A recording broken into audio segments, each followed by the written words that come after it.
ایک قوم جو نماز بھی ادا کرتی ہے، اللہ کا نام بھی لیتی ہے، لیکن جب ناپ تول کا وقت آتا ہے وزن کم ہو جاتا ہے۔ انہیں اندر رکھ دو، جو خراب ہے انہیں پہلے بیچتے ہیں۔ سچ چھپ جاتا ہے اور دھوکہ رواج بن جاتا ہے، اور پھر ان کے بیچ اللہ کا ایک نبی کھڑا ہوتا ہے، آواز نرم، پیغام سخت، آئیے لوگو، اللہ سے ڈرو۔ اور انجام ہلا دینے والا۔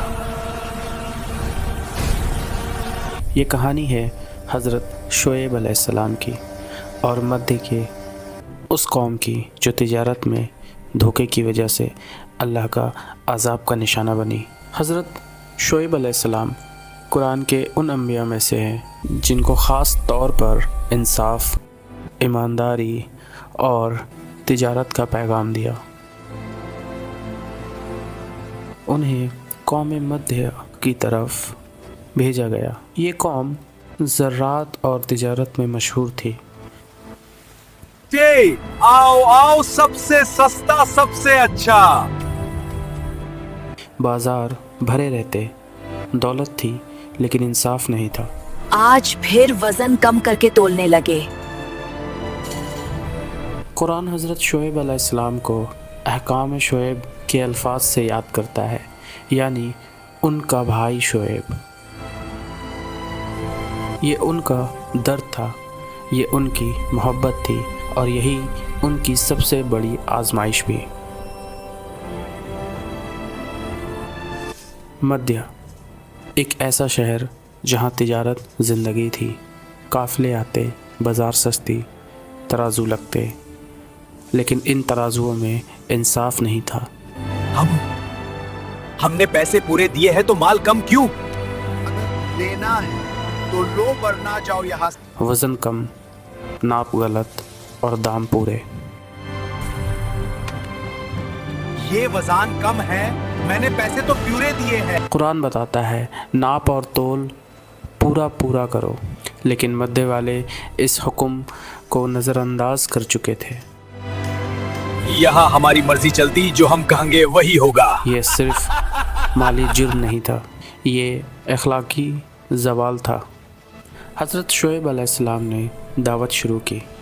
پیغام بالکل واضح تھا۔ صرف اللہ کی عبادت کرو، اس کے سوا کسی کے غلام نہ بنو، اور لوگوں کو ان کا حق پورا دو۔ انہوں نے کہا، میں تمہیں بھلائی کا حکم دیتا ہوں اور برائی سے روکتا ہوں۔ یہ دعوت صرف مسجد تک محدود نہیں تھی، یہ بازار تک جاتی تھی، ترازو تک جاتی تھی، روزمرہ زندگی تک جاتی تھی۔ قوم کے سردار بھڑک اٹھے، انہوں نے کہا،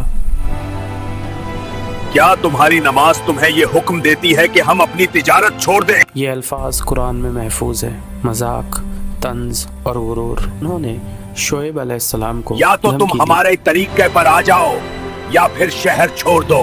لیکن نبی کا جواب صاف تھا، میں حق چھوڑ کر تمہاری پیروی نہیں کر سکتا۔ یہ جنگ تلوار کی نہیں تھی، یہ جنگ ضمیر کی تھی۔ ایک طرف فائدہ، دوسری طرف ایمان۔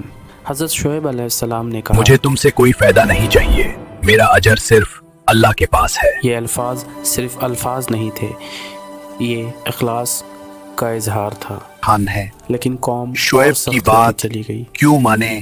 اس میں زیادہ فائدہ ہے۔ انہوں نے کہا، ہم تمہیں کمزور سمجھتے ہیں۔ حضرت شعیب علیہ السلام نے آخری دفعہ سمجھایا، مجھے ڈر ہے کہ تم پر وہ دن آ جائے جو پچھلی قوموں پر آیا۔ یہ دھمکی نہیں تھی، یہ رحمت بھری التجا تھی۔ لیکن جب قوم نے حد پار کر لی تو اللہ کا فیصلہ آ گیا۔ قرآن بتاتا ہے کہ پہلے ایک شدید گرمی چھا گئی۔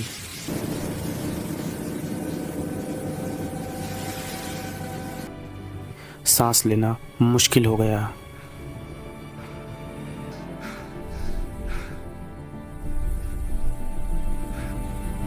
پھر ایک بادل نظر آیا، لوگ خوشی سے ان کے نیچے جمع ہو گئے۔